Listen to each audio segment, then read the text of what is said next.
ಎಲ್ರಿಗೂ ನಮಸ್ತೆ.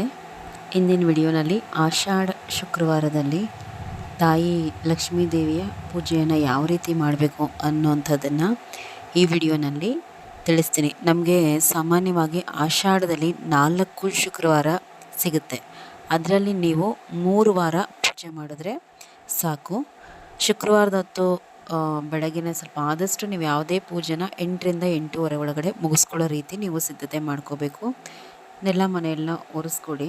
ಮನೆ ಶುದ್ಧವಾಗಿರಬೇಕು. ನಾವು ಅಮ್ಮನವ್ರ ಪೂಜೆ ಮಾಡ್ತಿದ್ದೀವಿ ಅಂತಂದರೆ ಮನೆ ಮೊದಲು ಶುದ್ಧಿ ಮಾಡ್ಕೊಳ್ಳೋದಕ್ಕೆ ನಾವು ಪ್ರಿಫರೆನ್ಸ್ ಕೊಡಬೇಕು. ಮನೆಯೆಲ್ಲ ಶುದ್ಧಿ ಮಾಡಿಕೊಂಡು ಪೂಜೆಗೆ ಏನು ಬೇಕೋ ಎಲ್ಲ ಅಣಿ ಮಾಡಿಕೊಡಿ. ಯಾವ ರೀತಿ ಪೂಜೆ ಮಾಡಬೇಕು? ಎಲ್ಲರ ಮನೆಯಲ್ಲೂ ಲಕ್ಷ್ಮೀ ದೇವ್ರದ್ದು ಫೋಟೋ ಇದ್ದೇ ಇರುತ್ತೆ.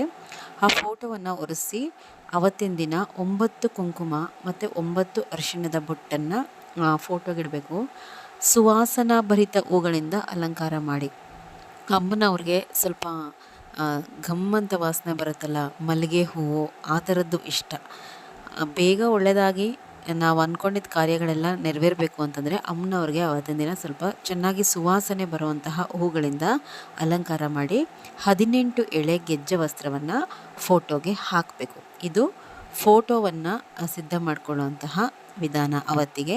ಇನ್ನು ಕಳಸ ಯಾವ ರೀತಿ ಇಡಬೇಕು ಅಂತಂದರೆ, ನೀವು ಕಳಸಕ್ಕೆ ಶುದ್ಧವಾದಂತಹ ನೀರನ್ನು ಹಾಕ್ಕೊಂಡು ಅದಕ್ಕೆ ಸ್ವಲ್ಪ ಅರಿಶಿಣ, ಕುಂಕುಮ, ಸ್ವಲ್ಪ ಪಚ್ಚಕರ್ಪೂರ, ಒಂದು ಹೂವು, ಒಂದು ನಾಣ್ಯ, ಒಂದು ಬಟ್ಟಲಡಿಕೆ ಇಷ್ಟನ್ನು ಮಾತ್ರ ನೀವು ಕಳಸಕ್ಕೆ ಹಾಕ್ಕೊಡಿ. ಮತ್ತು ಕಳಸಕ್ಕೆ ಒಂದು ಮಾಂಗಲ್ಯವನ್ನು ಸಿದ್ಧ ಮಾಡಿಕೊಡಿ.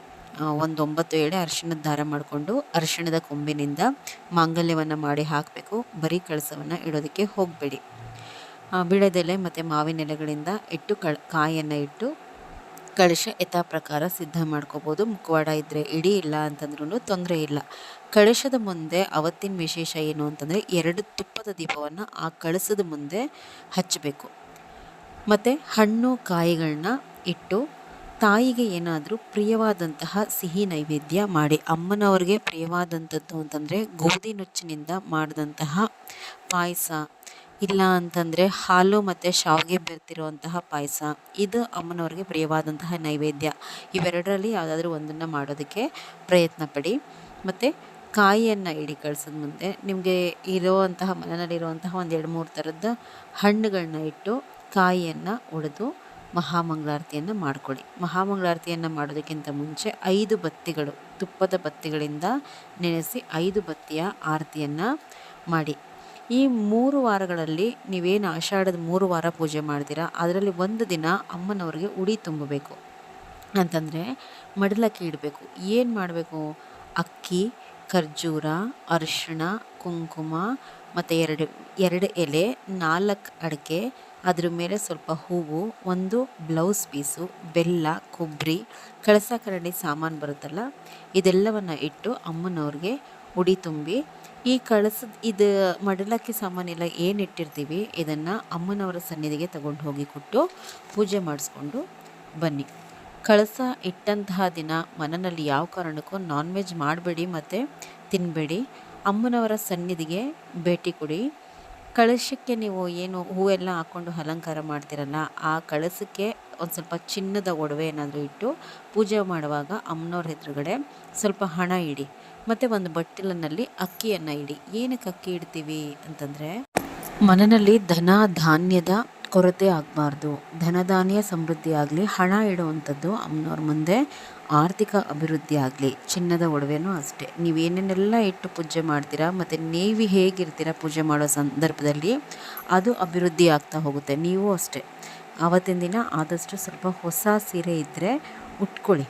ಉಟ್ಕೊಂಡು ಕೈಗೆ ಬಳೆ ಹಾಕ್ಕೊಂಡು ತಲೆಗೆ ಹೂ ಮುಡಿದು ಪೂಜೆ ಮಾಡೋದಕ್ಕೆ ಮತ್ತು ಏನಾದರೂ ಒಂದು ಚಿನ್ನದ ಒಡವೆಯನ್ನು ಮೈ ಮೇಲೆ ಹಾಕ್ಕೊಂಡು ಪೂಜೆ ಮಾಡಿ. ಇದಿಷ್ಟು ಪೂಜೆ ಮಾಡುವಂತಹ ವಿಧಾನ.